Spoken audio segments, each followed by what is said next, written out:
रिश्तों में कड़वाहट के बीच बांग्लादेश ने एक बार फिर से भारत को भड़काने की कोशिश की है। पूरी खबर आइए आपको एक रिपोर्ट में दिखाते हैं। बांग्लादेश का हाल बेहाल, यूनुस नहीं सुधरने को तैयार। बांग्लादेश की चीन पाक से नई दोस्ती, भारत से बैर क्यों? बांग्लादेश ने भारत को फिर दिखाई आंख। भारत बांग्लादेश बॉर्डर पर क्यों बढ़ा तनाव? शेख हसीना के तख्ता पलट के बाद से बांग्लादेश में हालात बद से बदतर होते जा रहे हैं। बांग्लादेश में कट्टरपंथियों का बोलबाला है और बांग्लादेश की यूनुस सरकार अपने पुराने दोस्त भारत से दूरी बढ़ाकर पाकिस्तान और चीन से दोस्ती कर रहा है। बांग्लादेश की यूनुस सरकार भारत के साथ संबंध सुधारने के बजाय रिश्तों में कड़वाहट पैदा करने में जुटी है और अब बांग्लादेश ने एक बार फिर से भारत को भड़काने वाली हरकत की है।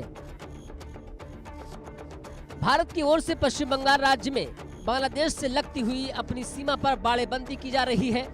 इसके चलते बीएसएफ और बॉर्डर गार्ड बांग्लादेश के बीच तनातनी की खबर है।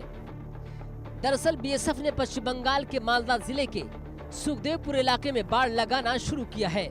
इस पर बीजीबी की ओर से आपत्ति जताई गई, जिससे सीमा पर तनाव बढ़ गया है। बीएसएफ ने बीजीबी की आपत्ति की ये कहते हुए खारिज कर दिया कि बाड़ भारतीय क्षेत्र के अंदर लगाई जा रही है।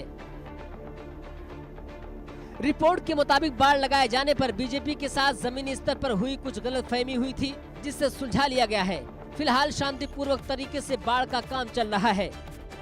सुरक्षा बलों में तनाव के अलावा सीमा के पास रहने वाले लोगों की ओर से भी नारेबाजी की बात सामने आई है। वहीं बांग्लादेश की मीडिया में सीमा के पास जमीन पर कब्जे जैसी रिपोर्ट आने से भी तनाव बढ़ गया है। भारत की सिर्फ पश्चिम बंगाल राज्य में ही बांग्लादेश के साथ 2216 किलोमीटर लंबी सीमा है। इस सीमा का बहुत बड़ा हिस्सा बिना बाढ़ के है। इसके चलते सीमा पर तस्करी और घुसपैठ जैसी समस्याएं होती हैं। बांग्लादेश में राजनीतिक उथल-पुथल और शेख हसीना सरकार के पतन के बाद इस संबंध में ज्यादा शिकायतें आई हैं। ऐसे में सीमा पर बाड़ लगाने का काम जोर शोर से शुरू किया गया है। पश्चिम बंगाल में भारत और बांग्लादेश की सीमा बहुत लंबी है और दुर्गम इलाकों में फैली है। भारत के 5 राज्यों से बांग्लादेश की सीमा लगती है। सीमा पर बीते कुछ दिनों में तनाव बढ़ा हुआ है। तनाव बढ़ने के बाद सीमा सुरक्षा बल और बीजेपी के अधिकारियों को फ्लैग मीटिंग भी करनी पड़ी है। हालांकि राहत की बात यह है कि सरहद की निगरानी करने वाले दोनों देशों की सुरक्षा बलों के बीच झड़प जैसी स्थिति नहीं बनी है। Bureau report, India news.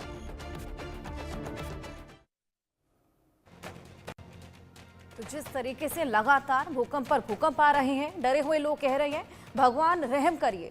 सवाल यह कि अगर भारत में घनी आबादी के बीच भूकंप आएगा तो लोग कैसे बचेंगे, क्योंकि आजकल हाई राइज बिल्डिंग्स में लोग रह रहे हैं। 2-3 मंजिल के मकान तो आम बात है। ऐसे में कैसे भूकंप बचेंगे, यही एक बेहद बड़ा सवाल। आइए इसी पर आपको एक रिपोर्ट दिखाएं। भूकंप के झटकों से फिर हिली धरती। तिब्बत और पापुआ